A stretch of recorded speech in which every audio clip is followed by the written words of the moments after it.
Dear students, आज हम अपने प्रीवियस टॉपिक इवेपोरेशन को कंटिन्यू करेंगे। इवेपोरेशन में हमने देखा कि एनर्जी गेन करने के बाद लिक्विड गैस में कन्वर्ट होना शुरू हो जाता है। बॉइलिंग और इवेपोरेशन सिमिलर नहीं है, ये दोनों एक दूसरे से डिफरेंट है। नो डाउट इवेपोरेशन में भी लिक्विड गैस में कन्वर्ट होता है, बॉइलिंग में भी लिक्विड गैस में कन्वर्ट होता है, लेकिन बॉइलिंग में ये प्रोसेस स्पीड अप हो जाता है। Evaporation is different from boiling. Evaporation boiling से डिफरेंट है। Liquid start evaporating at temperature well below there boiling point. Liquid boiling point से पहले ही वेपर्स में कन्वर्ट होना शुरू हो जाते हैं। Water is always evaporating from the earth. Water अर्थ से हमेशा इवेपोरेट होता रहता है। This is the part of water cycle, जो कि वाटर साइकिल का पार्ट है।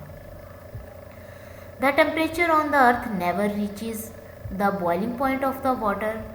वाटर का बॉइलिंग पॉइंट जो कि 100 डिग्री सेल्सियस है, कभी भी अर्थ का टेम्परेचर इतना ज़्यादा नहीं होता कि वो वाटर के बॉइलिंग पॉइंट तक पहुंच जाए। लेकिन इवेपोरेशन यहाँ पर होती रहती है कि लिक्विड के पार्टिकल गैस में कन्वर्ट होते रहते हैं, लेकिन बॉयल नहीं होते। However, higher the temperature, the more quickly the water evaporates.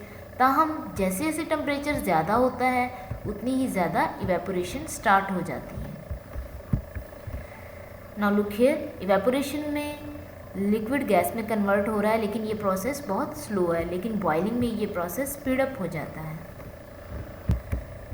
All the water in a puddle will evaporate eventually, however hotter the air is the faster the evaporation take place. Now look here, ये हमारे पास अर्थ में एक पडल है, पडल के अंदर पानी है, ये पानी आहिस्ता आहिस्ता इवेपोरेट हो रहा है, लेकिन जैसे ही टेम्परेचर ज़्यादा होता है ये इवेपोरेशन भी उतनी ज़्यादा हो जाती है।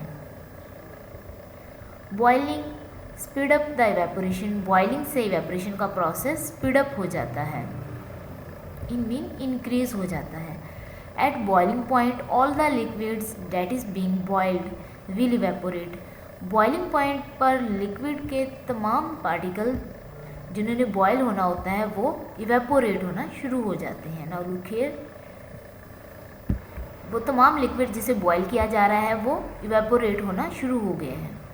तो वो टेम्परेचर जहाँ पर लिक्विड के तमाम पार्टिकल इवेपोरेट होना शुरू हो जाएं वो बॉइलिंग पॉइंट होता है।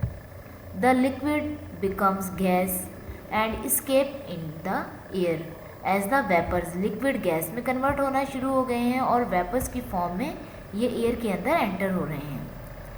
Evaporation is also called vaporisation. Evaporation को वेपोराइजेशन भी कहते हैं, क्योंकि इसमें लिक्विड वेपर्स में कन्वर्ट हो जाता है, मीन बुखारात में कन्वर्ट हो जाता है। Evaporation and condensation. You can see evaporation and condensation take place at the same time.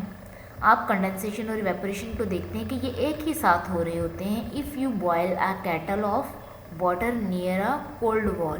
अगर आप किसी कैटल के अंदर वाटर को बॉयल करें और उसके साथ ही ये कोल्ड वॉल रख दें, तो आप क्या देखेंगे कि इवेपोरेशन और कंडेंसेशन एक साथ हो रही होंगी। When the temperature of water in the kettle reach 100 degree Celsius. जब कैटल के अंदर पानी का टेम्परेचर 100 डिग्री सेल्सियस तक पहुंच जाता है, जो कि वाटर का बॉइलिंग पॉइंट है, वाटर टर्न इनटू गैस। तो वाटर गैस में कन्वर्ट होना शुरू हो जाता है and escape as a steam. और स्टीम की फॉर्म में, भाप की फॉर्म में ये कैटल को छोड़ देता है। However the gas that hit the nearby wall immediately cool and droplets of the water appears। जैसे ही ये स्टीम, ये भाप कैटल से बाहर निकलती है और कूल वॉल के साथ ये हिट करती है, तो ये गैस दोबारा से लिक्विड में कन्वर्ट होना शुरू हो जाती है और ये ड्रॉपलेट्स आहिस्ता आहिस्ता अपीयर होते हैं एज अ वाटर।